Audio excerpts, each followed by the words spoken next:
Yo, what's up mga kaibigan? Nalina tayo magkwentuhan. Aksidenteng na-post ng Miami Heat YouTube channel ang countdown sa kanilang live na may title na LeBron James Live Introductory Press Conference at nakaschedule ito sa sunod na Lunes sa July 27. Bago pa man may delete ito ng Miami Heat page ay nakita na ito ng madami kaya naman mabilis itong naibalita ng malalaking sports network at page tulad ng ESPN, Bleacher Report, Yahoo Sports, Basketball Forever at iba pa. Kaya naman ngayon nga ay nakaabang ng madami sa Miami Heat bilang ang team na lilipatan ng all-time scoring leader ng NBA LeBron James. Subalit paliwanag ng Miami Heat na nagkaroon lamang ng miscommunication o pagkakamali ang kanilang social media team.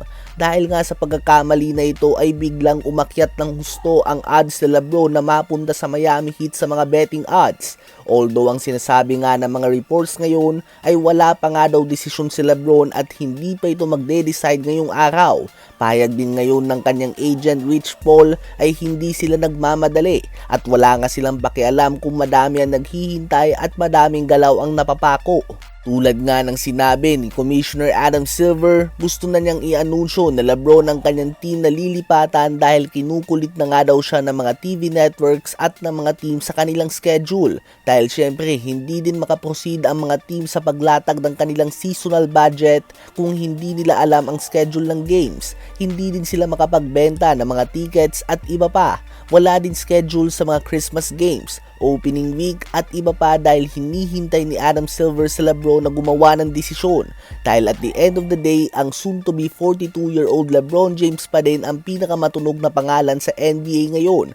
Lalo na nga kung farewell season na niya ito ay tiyak nga nagugustuhin ng NBA na karamihan ng kanyang games ay nationally televised dahil mataas ang views nito na mag-a-attract ng mga kumpanya na maglagay ng ads sa mga commercial breaks ng bawat game at magre-resulta ito sa malaking pera para sa buong NBA.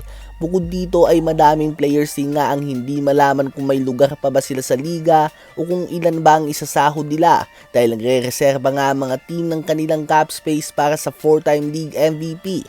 Kaya naman sila Kuminga, Harden, Cam Thomas, Ben Mathurin, Draymond Green, Nick Richards, DeMar DeRozan, Russell Westbrook at iba pa ay hanggang ngayon ay hindi pa din nakakapirma ng panibagong kontrata dahil nagsisilbi nga silang fallback option ng mga team kung sakali man na hindi sila ang pipiliin ni LeBron.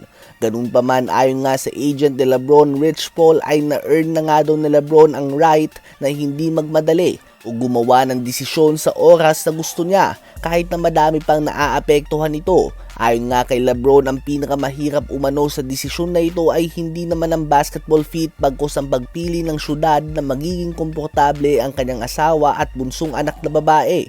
Ano ba masasabi niyo tungkol dito?